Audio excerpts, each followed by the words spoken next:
Ce que l'Esprit veut nous donner ce matin, je vais vous inviter à tourner dans l'Exode au chapitre 19. Dans le livre de l'Exode, au chapitre 19, on va lire du verset 10 jusqu'au verset 15. Du livre de l'Exode au chapitre 19. Verset 10 au verset 15.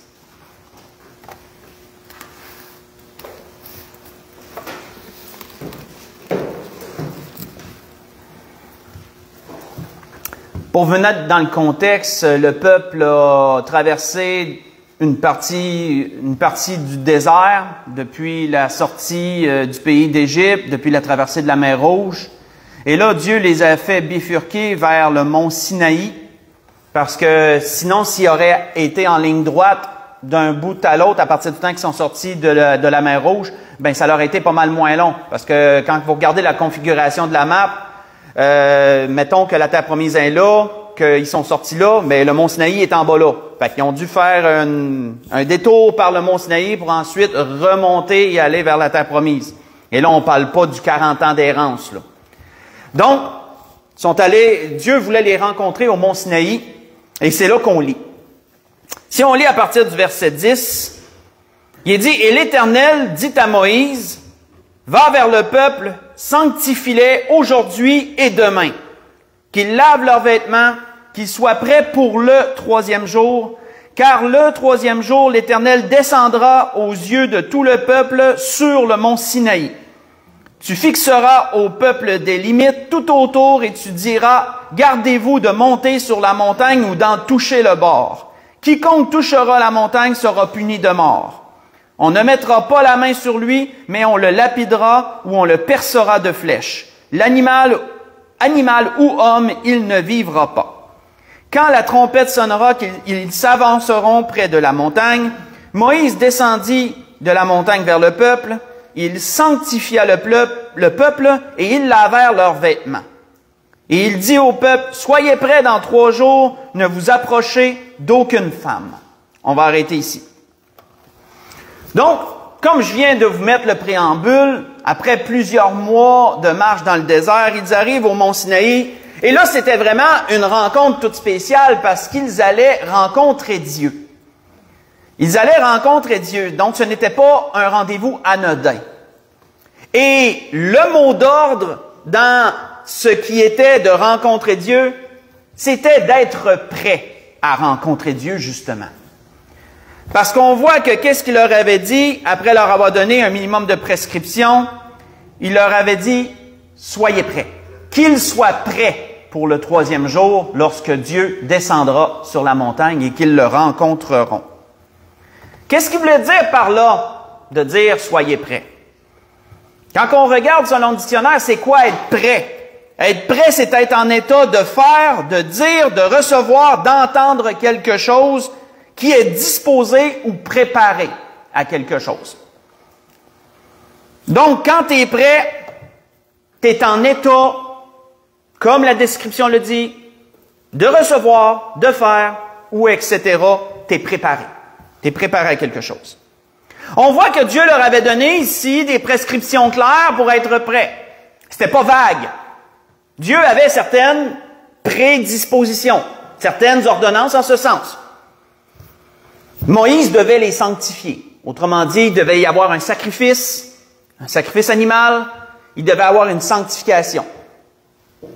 Donc un sacrifice par le sang. On voit qu'ils devaient laver leurs vêtements, parce que dans le désert, dans les marches depuis plusieurs mois, ils n'avaient peut-être pas pris la peine de laver leurs vêtements, mais on voit que pour Dieu, c'est un prérequis. Tu vas laver tes vêtements, ton extérieur sera propre pour me rencontrer. Et aussi, une autre prescription, c'est qu'ils devaient s'abstenir de relations sexuelles pendant ce temps-là. Pendant ces 2 journées-là, ils devaient s'abstenir de relations sexuelles pour le 3e jour, rencontrer Dieu. Comme un autre prophète avait un jour dit au peuple, et ça s'applique bien à ce qu'eux vivaient à ce temps-là, Amos avait dit, prépare-toi à la rencontre de ton Dieu, ô Israël. C'était exactement ça dans Amos 4, verset 12. C'était exactement ça, on pourrait dire. On voit que premièrement, cette préparation comportait des choses physiques, il y avait une préparation physique, mais on voit qu'il y avait aussi une portion spirituelle et psychologique. Donc, il fallait qu'ils soient préparés dans tous les cas, dans tout leur être, on pourrait dire, à rencontrer Dieu. Si on saute au chapitre suivant, au chapitre 20, versets 18 et 19, comment ça s'est passé, cette rencontre-là? Comment ça s'est passé?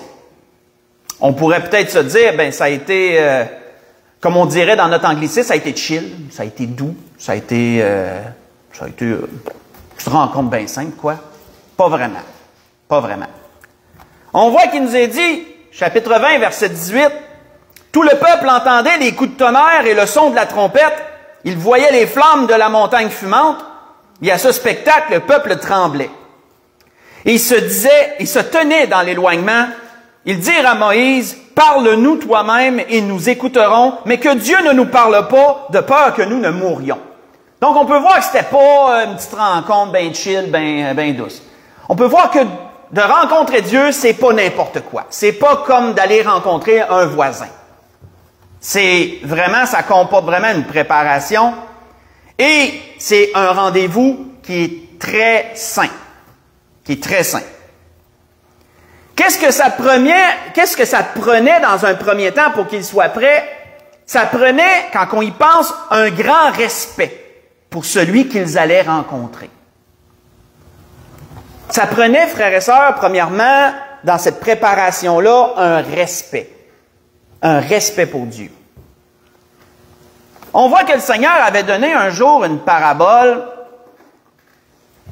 des conviés, pas besoin d'y tourner, mais si vous voulez la lire, dans Luc 14, versets 15 à 24, si vous voulez la relire pour vous remettre dedans, pendant la semaine plus tard, on voit que le Seigneur avait dit que le roi avait lancé des invitations pour un grand banquet, pour les noces de son fils.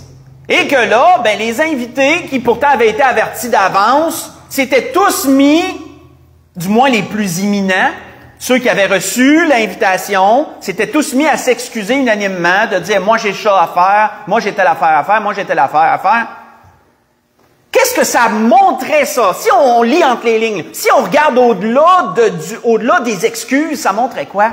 Ça montrait un manque flagrant de respect pour celui qui avait fait l'invitation. Parce que si les invités avaient eu un grand respect pour le roi qui les avait invités, ben c'est clair qu'ils se seraient préparés, puis c'est clair qu'ils auraient tout tassé les rendez-vous, puis ils auraient dit, ça je peux faire ça demain, ça je peux faire ça demain, on partira en lune de miel une autre fois, je viens de me marier, mais c'est pas grave, on va remettre ça, mettons, à la semaine d'après, parce que, hey, c'est tout un rendez-vous, c'est le roi qui nous a conviés. Mais on voit que ça n'en est pas le cas. Et le Seigneur a fait par exprès pour imager ça comme ça, hein, pour montrer comment son peuple n'a pas reconnu celui qui était venu pour eux, le roi qui était venu pour eux. Mais ici, c'est la même chose. Ici, c'est la même chose. Le peuple, pour être prêt, ces prescriptions-là, elles servaient à quoi? Elles servaient à démontrer un respect pour celui qu'ils allaient rencontrer. C'est ça que ça voulait démontrer, somme toute. S'ils ne se seraient pas préparés, ça aurait été clairement un manque de respect pour Dieu. Mais on voit que le peuple était disposé à rencontrer Dieu, sauf qu'il ne s'attendait pas à ce que ça allait être si violent. Je peux dire ça comme ça. Il ne s'attendait pas à ce que ça allait être si dur. Il ne s'attendait pas à ce qu'il devrait demander à Moïse, « Ben, vas-y à notre place parce que nous autres, on a peur de mourir. » Mais sinon, il était préparé, il s'était préparé, il avait fait exactement ce que Moïse avait, ben, ce que Dieu avait dit à Moïse, ce que Moïse leur avait transmis comme marche à suivre. Donc, frères et sœurs, l'Esprit veut nous parler d'être prêts ce matin. L'Esprit veut nous parler d'être prêts. Soyez prêts. Et dans un premier temps, de rencontrer Dieu, bien sûr. Parce que je crois que c'est d'autant plus pertinent pour nous. Parce que, comme l'apôtre Paul le disait, on est parvenu à la fin des siècles. J'en ai parlé d'ailleurs hier dans le message. Nous sommes la génération qui sommes parvenus à la fin des siècles. Et le pire, c'est que l'apôtre Paul avait écrit ça pour son temps à lui, quand il manquait énormément de prophéties à accomplir. Mais pour nous, la majorité des prophéties sont accomplies. Nous sommes la génération qui vont rencontrer le Seigneur. D'autant plus vrai qu'il faut être prêt à le rencontrer. Premièrement, si on veut être prêt, il faut avoir ce profond respect pour celui qu'on va rencontrer. Ça va nous amener à être prêt. Si tu n'as pas de respect, tu ne seras pas prêt. Parce que tu vas prendre ça plus avec nonchalance. Mais si tu as du respect, tu vas être prêt. Parce que tu sais qui tu vas rencontrer. Tu vas t'arranger du moins pour l'être, autant que faire se peut. Autant que faire se peut. Faites juste écouter. Je vais vous lire une petite autre anecdote que Moïse a vécue, mais c'est pas assez long, pas besoin d'y tourner ensemble. On voit que plus tard, on sait que Moïse, je vous abrège rapidement, je vous amène rapidement où est-ce que je vais lire. On sait que Moïse, par la suite, Dieu lui a dit, monte sur la montagne, viens à ma rencontre. Et là, Moïse a reçu les 10 commandements, il a reçu toutes les prescriptions de Dieu concernant tout le sacrifice, le tabernacle, le sacerdoce, tout. Hein? D'Exode 21-22 jusqu'à Exode 30, 29-30, c'est juste ça. C'est tout ce qu'il a reçu sur la montagne et que Moïse a tout pris en note, il a tout répertorié ça, pour être capable ensuite de le faire exécuter lorsqu'il reviendrait. Et là, Moïse revient et le peuple est dans la dérive. Le peuple est tombé dans l'idolâtrie. Il fait 40 jours que Moïse n'est plus là. Il se demande s'il est mort ou pas. Et là, ils sont partis en dérive. Et là, Moïse, voyant le spectacle, est tellement en colère qu'il brise les tables de la loi, il les jette par terre, il les brise.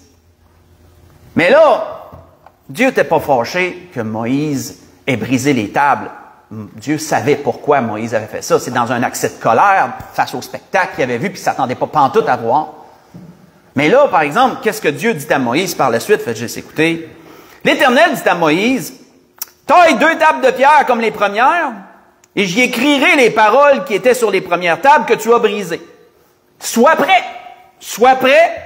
de bonne heure, et tu monteras dès le matin sur le mont Sinaï. Tu te tiendras devant moi, sur le sommet de la montagne, que personne ne monte avec toi et que personne ne paraisse sur toute la montagne, et même que ni brebis ni bœuf ne paissent près de cette montagne. » Moïse tailla 2 tables de pierre comme les premières. Il se leva de bon matin et monta sur le mont Sinaï, selon l'ordre que l'Éternel lui avait donné, et il prit dans sa main les 2 tables de pierre. Je vous ai lu dans l'Exode 34, versets 1 à 4. On voit que lorsque Dieu il a dit, mais là, il va falloir que tu en fasses d'autres, mon petit pit. Il va falloir que tu refasses d'autres tables. Je ne suis pas fâché après toi, mais recommence ton travail. Alors, taille-en d'autres, puis ça devait pas, tu sais, on s'imagine qu'il n'y avait pas d'outils dans ce temps-là. Je veux dire, il n'y avait pas de technologie, là. C'est au burin puis au marteau que tu façonnes puis que tu décolles à un moment donné, puis ça devait pas être évident. Mais ça devait pas prendre 2 minutes. Mais Moïse a fallu qu'il s'exécute, a fallu qu'il retaille 2 autres tables comme les premières, puis qu'ensuite il remonte encore. Avez-vous déjà pris une marche en montagne? Avez-vous déjà monté, je ne sais pas si vous avez une petite montagne ici à monter, nous autres on en a quelques-unes dans notre coin. Mais ça prend un peu de cardio, hein? C'est un exercice. Il a fallu que Moïse y retourne jusqu'en haut encore, puis que là, Dieu, il recommence à y donner les 10 commandements, puis que là, Moïse, il a fallu qu'il réécrive les 10 commandements de la loi. Ben, puis Dieu, il avait dit, hein, sois prêt, hein? Sois prêt. Mais ça voulait dire quoi? Ben là, ça voulait dire, puis Dieu, il n'a pas dit, genre, sois prêt dans un mois, là. Dieu, il n'a pas dit, ben regarde, je te laisse le temps, là. Fais ça relax, puis ben, que tu sois prêt, tu me le diras. Non. Dieu, il a dit, regarde, fais ça, sois prêt de bonne heure, puis monte. Reviens à ma rencontre. Ben, on voit que Moïse, pour être prêt à ce que Dieu lui demandait, là, il a fallu qu'il soit obéissant. Il a fallu qu'il soit obéissant. Hein? Il a fallu que quand Dieu lui a dit ça, c'était comme, regarde, on va attendre demain, aujourd'hui. Non, c'était comme, là, je commence là, je taille, je me prépare, prêt de bonne heure, on monte. Il a fallu qu'il soit obéissant. Fait qu'on voit qu'être prêt, là, en arrière-plan, il y a des choses qui t'amènent à être prêt en arrière-plan. Hein? Il y a des prédispositions. Le respect, hein, pour celui que... Puis, l'obéissance. L'obéissance. Quand je me souviens, quand mon père m'avertissait, puis il me disait, ben Marc, là, tu vas venir m'aider, là. Faut que tu sois prêt, là. C'est pas facile. Des fois, le matin, ma mère était obligée de venir un peu me picosser, dire « Hey, ton père t'avait dit d'être prêt, là. » C'est ça, se préparer, ça prend une discipline. Hein? Se préparer, ça prend une discipline. Pas évident de se préparer, toujours. Mais on apprend avec le temps. Si on tourne ensemble dans Josué 8, on va voir autre chose. Dans Josué, chapitre 8.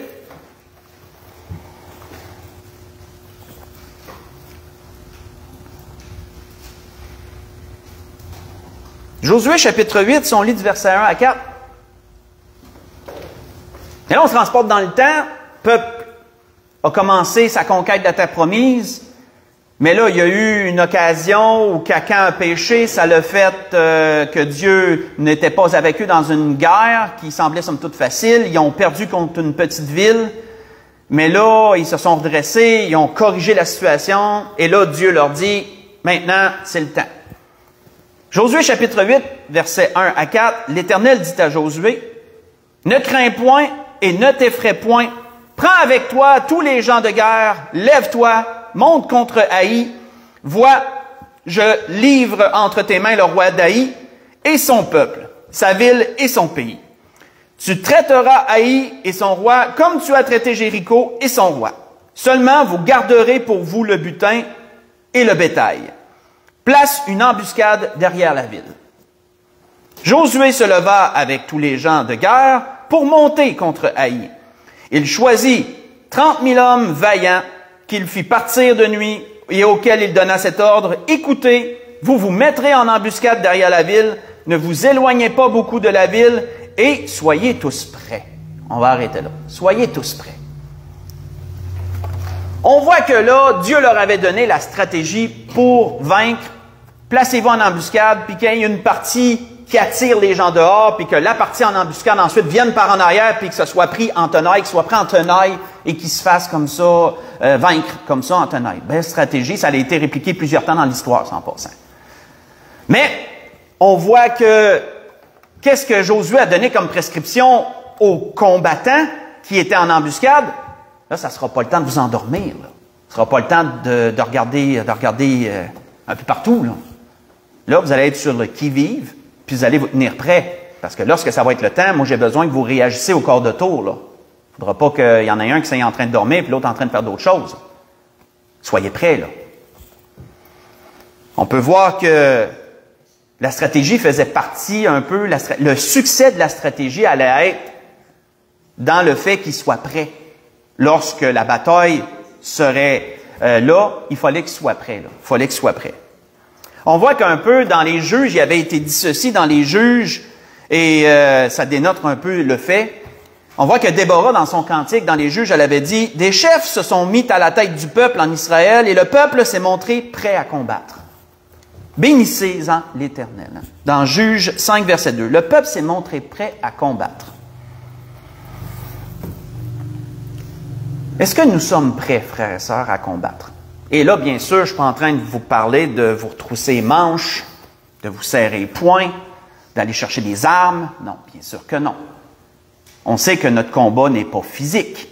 Nos armes ne sont pas physiques. On ne se bat pas contre des hommes, on se bat contre des esprits méchants dans les lieux célestes, en bout de ligne. On se bat contre des dénominations, contre des autorités, comme l'apôtre Paul le citait dans Éphésiens 6, contre des esprits méchants dans les lieux célestes. Notre combat est spirituel. Nos armes sont de Dieu. Hein, puis vous vous souvenez, si vous lisez dans Éphésiens 6, la suite, vous allez vous souvenir des armes. Hein? Les armes défensives et les armes offensives dans ce sens. Notre combat, frères et sœurs, est d'autant plus important dans les temps où on est rendu. Parce que, je vous l'ai dit et je le dis toujours, sans détour à l'Église, nous sommes entrés dans la phase d'instauration du nouvel ordre mondial. Je ne me tairai pas là-dessus. On est là. Et c'est d'autant plus que les enfants de Dieu doivent être prêts à combattre. Mais à combattre prière, jeûne même s'il faut, méditation, lecture. Vraiment, là, les enfants de Dieu doivent être sur le qui-vive dans toutes les situations qui vont survenir. Qu'est-ce qui s'en vient aussi? On doit être prêt à combattre. La stratégie en dépend. On voit que un jour, faites juste écouter, David avait dit ceci. Il a été dit plutôt, c'est pas David qui l'a dit, ça a été dit à propos de ceux qui sont venus couronner David comme roi d'Israël après la mort de Saül. Il a été dit ceci, que dans certaines tribus, il y avait entre autres la tribu des fils d'Isaacar, des fils de Zabulon, excusez-moi, qui étaient munis pour le combat de toutes les armes de guerre et qui étaient prêts à livrer bataille d'un cœur résolu. Il a été dit pour une autre tribu, la tribu d'Azer, qui était en état d'aller à l'armée et prêt à combattre. Il a été dit aussi d'une autre tribu que tous ces hommes, des gens de guerre, étaient prêts à combattre et qui étaient arrivés à Hébron en sincérité de cœur pour établir David comme roi de tout Israël. Là, j'ai lu des versets disparates dans 1er Chronique 12, j'ai lu verset 33, verset 36 et le verset 38. Qu'est-ce qui a été dit sur ces gens-là? Il a été dit qu'ils avaient un cœur résolu. Là, ça veut dire là, que tu es décidé. Hein? Quand tu es résolu, tu n'es pas chancelant, tu n'es pas comme oui, mais non. Tu es résolu, c'est ça.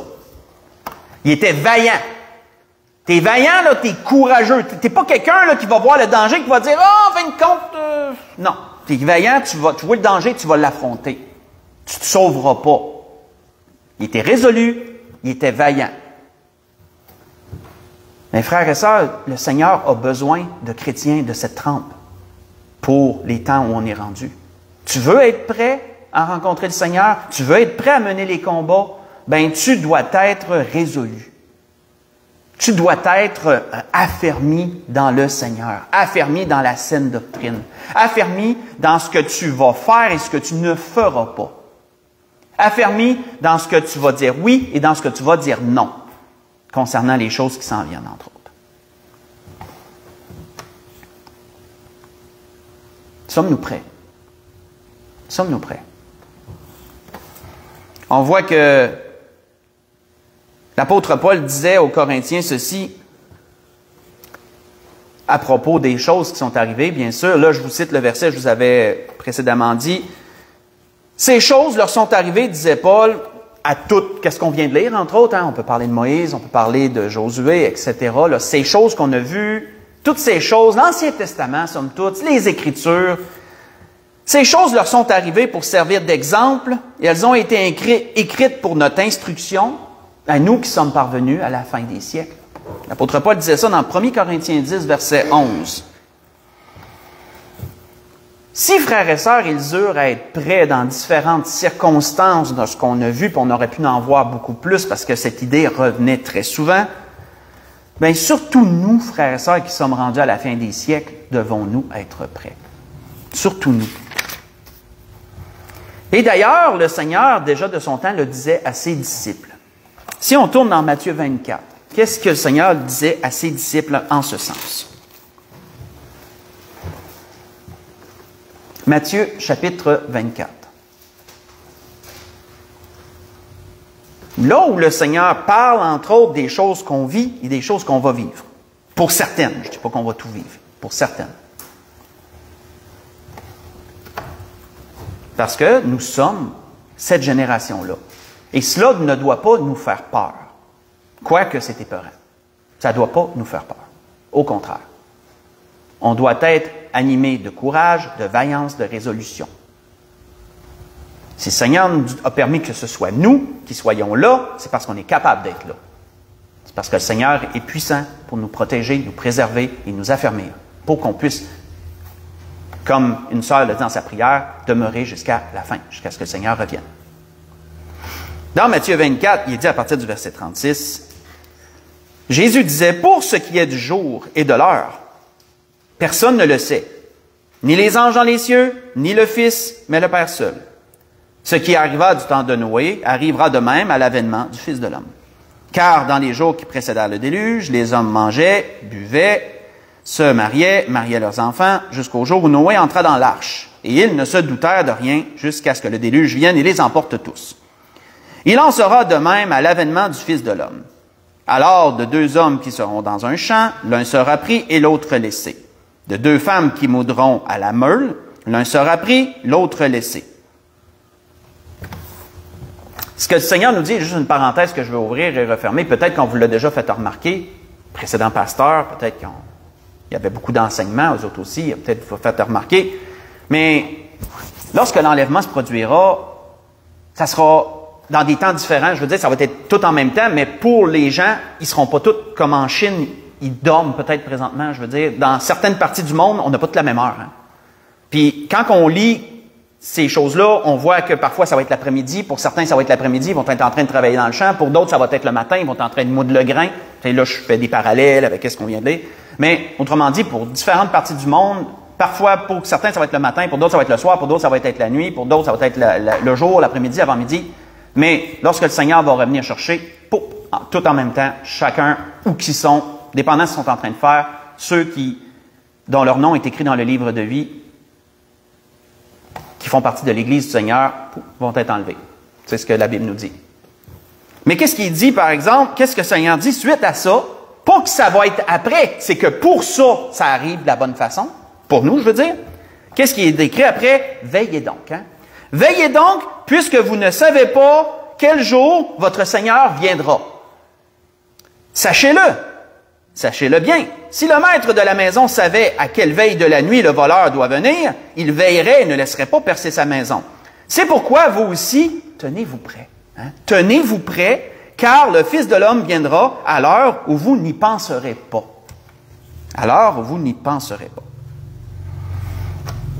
Tout comme le peuple, dans différentes circonstances qu'on a lues, ont eu à se préparer, nous aussi, nous devons nous préparer à la rencontre du Seigneur.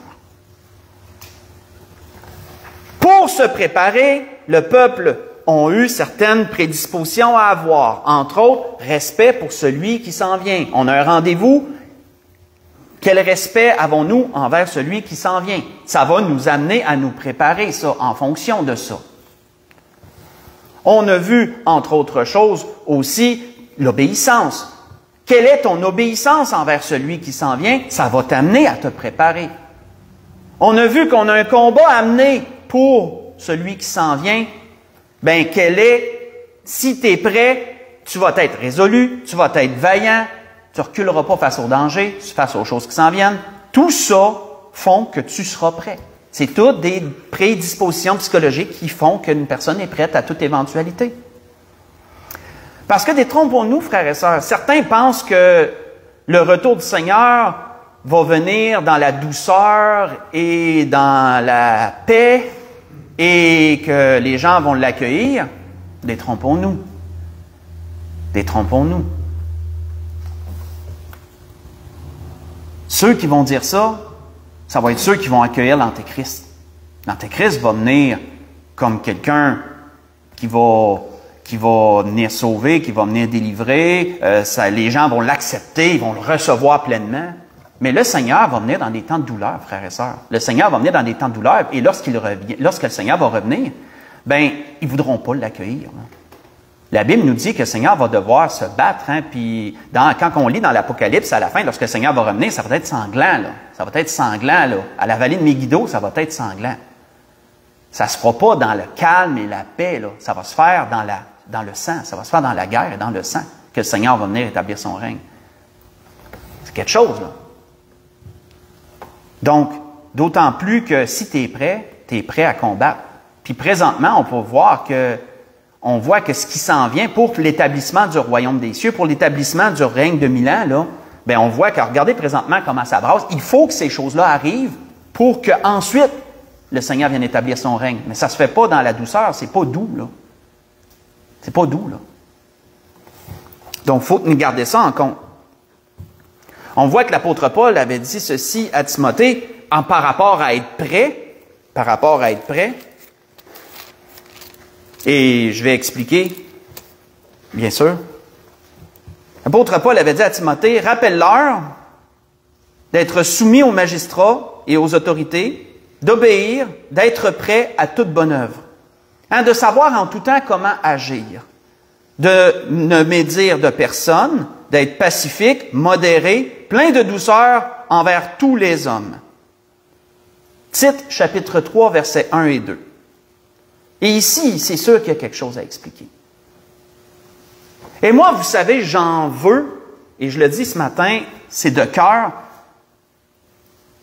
j'en veux au diable, bien sûr, j'en veux à nos gouvernements, dans le sens que, avant que le Forum économique mondial mette en place le nouvel ordre mondial, avant que les choses soient engagées, avant, j'avais pas, c'était peut-être de l'insouciance, vous me direz, mais je me souciais pas trop. Quand nos autorités prenaient des décisions, je me disais toujours, faut obéir à l'autorité en tout temps. Je me cassais pas la tête. Le gouvernement disait ça, regarde, ça doit être pour notre bien, il faut faire ça. Mais depuis la pandémie, depuis ce qui est arrivé ces dernières années, depuis que j'ai vu, et que je sais qu'il y en a plusieurs qui l'ont vu, que là, nos autorités ont été vraiment engagées dans un plan diabolique d'établissement du gouvernement mondial, du nouvel ordre mondial, qu'on ne peut plus se fier à nos autorités pour notre bien, parce qu'ils ne veulent pas notre bien. Ils veulent l'établissement d'un nouvel ordre mondial satanique, qu'eux-mêmes sont engagés dans ce plan satanique et qui s'affichent volontairement dans ce sens. J'avais jamais eu avant à me soucier de ces choses, et maintenant, j'ai à me soucier de ça. Et ça, moi, j'en veux aux autorités pour ça. J'essaye de me contenir, mais j'en veux de devoir, quand je lis des versets comme ça, que ça vienne me chercher. Parce que la parole est écrite, on ne peut pas la renier. La parole est écrite et on doit la discerner. Et d'autant plus aujourd'hui. D'autant plus aujourd'hui. La parole nous dit qu'on doit toujours, mais toujours, en tant qu'enfant de Dieu, respecter les fonctions d'autorité. Dieu a mis des autorités en place, on doit respecter la fonction qu'ils ont. Mes frères et sœurs, nous sommes rendus dans un temps où nous devons discerner ce qui est de Dieu et ce qui n'est pas de Dieu dans ces choses.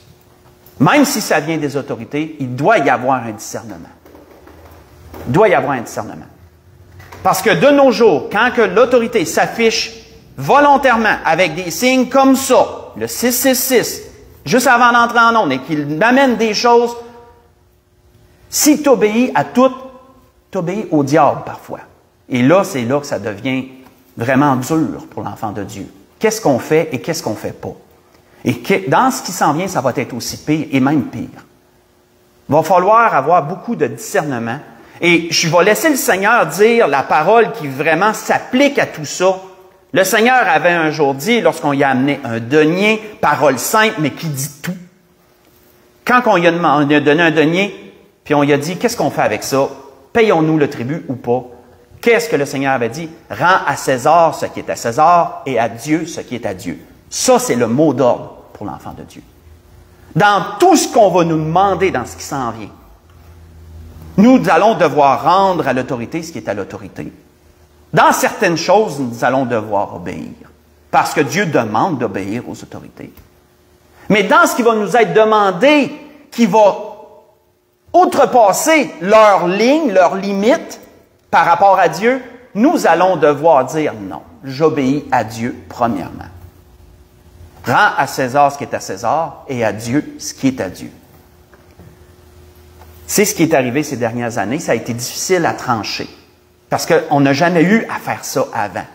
On a été pris au dépourvu et là, il fallait s'ajuster, savoir qu'est-ce qu'on fait avec tout ça.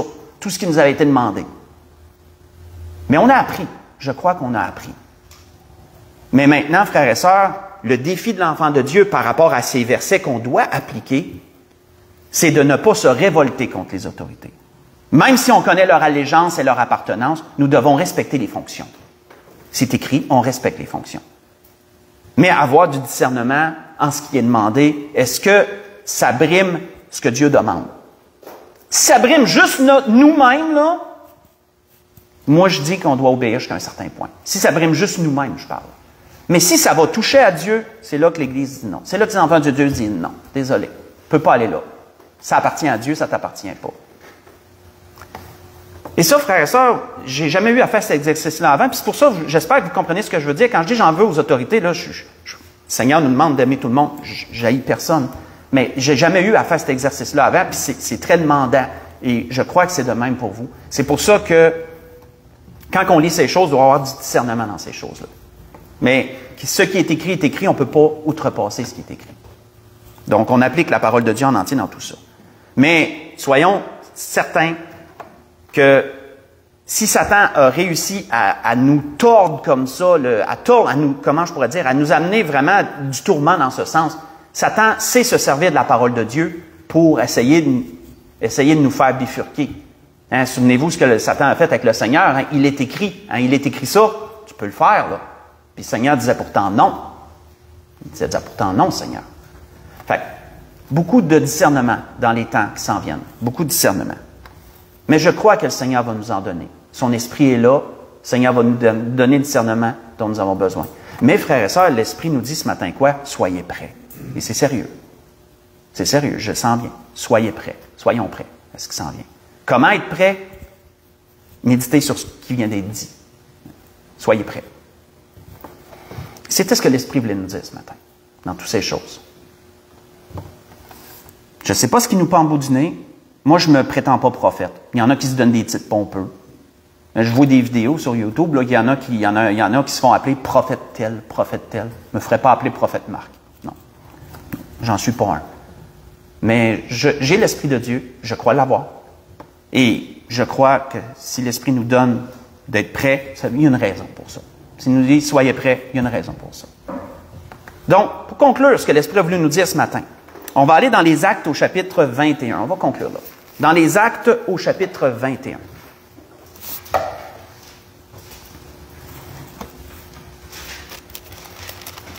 Dans les Actes au chapitre 21.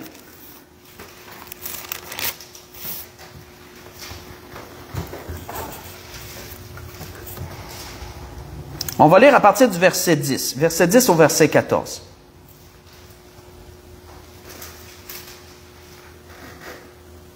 Il dit, comme nous étions là, et là, on tombe dans une circonstance que Paul a vécue, juste pour vous mettre brièvement dans le contexte. Et là, le narrateur, c'est pas Paul qui parle, là, c'est le narrateur. Je pense que c'est Luc qui a écrit c'est Luc qui a écrit les actes, donc probablement que Luc nous narrate une situation. Il dit, comme nous étions là depuis plusieurs jours, un prophète nommé Agabus descendit de Judée et vint nous trouver. Il prit la ceinture de Paul, se lia les pieds et les mains et dit, « Voici ce que déclare le Saint-Esprit. L'homme à qui appartient cette ceinture, les Juifs le lieront de la même manière à Jérusalem et le livreront entre les mains des païens. Et quand nous entendîmes cela, nous et ceux de l'endroit, nous priâmes Paul de ne pas monter à Jérusalem. Alors il répondit, « Que faites-vous en pleurant et en me brisant le cœur? Je suis prêt. » Et notez, hein, Paul disait, « Je suis prêt, non seulement à être lié, mais encore à mourir à Jérusalem pour le nom du Seigneur Jésus. » Et comme il ne se laissait pas persuader, nous n'insistâmes pas et nous dîmes que la volonté du Seigneur se fasse. Frères et sœurs, malgré tout ce que l'apôtre Paul devait affronter, puis il avait une bonne idée de ce qu'il allait, il y avait une idée de ce qu'il allait affronter, vu que ce prophète avait prophétisé en ce sens. L'apôtre Paul aurait pu dire, en fin de compte, sais-tu, on va éviter. Non. L'apôtre Paul savait que c'était là qu'il fallait qu'il aille, et il était résolu. Il était résolu, il était courageux, il était vaillant. Il faut aller là, c'est là qu'on va aller. Faut affronter, on va affronter. Le Seigneur va être avec moi à ce moment-là, puis on va affronter les choses qu'on a affrontées. Puis on voit qu'il ne sait pas comment je pourrais dire, le mot m'échappe là, mais genre il n'a pas essayé de faire un détour, là, on va dire ça comme ça, le mot m'échappe. Il était prêt à se battre. Paul, il n'avait pas d'épée sur lui, puis dire, moi, je vais en tuer une coupe avant. Non, non. Ses armes sont spirituelles. Ce qui fait le charme d'un homme, là, je semble carrément arriver d'ailleurs, mais ce qui fait, souvenons-nous que l'Esprit dit dans les Proverbes, ce qui fait le charme d'un homme, c'est sa bonté. C'est pas avec des armes de colère qu'on affronte les gens, des armes de douceur. Des armes de douceur, des armes de bonté. Quand la Bible nous dit d'être prêt à se défendre, c'est écrit comme ça, de soit prêt à te défendre. Quand tu vas être à te défendre dans n'importe quelle occasion, tu vas le faire avec douceur et tu vas être paisible. Avec douceur et paix, tu vas être prêt à te défendre dans toute occasion. C'est le Seigneur qui va te donner les paroles au bon moment. On peut voir que c'est pas avec les poings, c'est pas avec des paroles dures, c'est avec la douceur, doux comme des colombes. Soyez sages comme Prudents comme des serpents. Prudents comme des serpents, doux comme des colombes, disait le Seigneur. Hein? Puis c'est ça aussi qui va devoir s'appliquer aussi. Les armes sont spirituelles, la prière, l'épée de l'esprit qui est la parole de Dieu. Dans toutes ces choses, frères et sœurs, c'était ce que l'Esprit voulait nous dire. Et comme Pierre dit, et je conclue complètement sur une parole de Pierre, comme Pierre disait, « Mais sanctifiez dans vos cœurs Christ le Seigneur, étant toujours prêt à vous défendre avec douceur et respect. » J'aurais dû le lire, en fin de compte, hein? Mais là, je le lis. Je ne me souvenais pas que j'avais pris en note ce verset-là. « Étant toujours prêt à vous défendre avec douceur et respect devant quiconque vous demande raison de l'espérance qui est en vous. » 1 Pierre 3, verset 15. Donc, frères et sœurs, le mot d'ordre que l'Esprit nous dit, je ne connais pas l'avenir, mais on sait qu'on prend l'Esprit au mot, soyez prêts. C'était ce que l'Esprit voulait nous dire ce matin. On peut se lever pour un dernier cantique.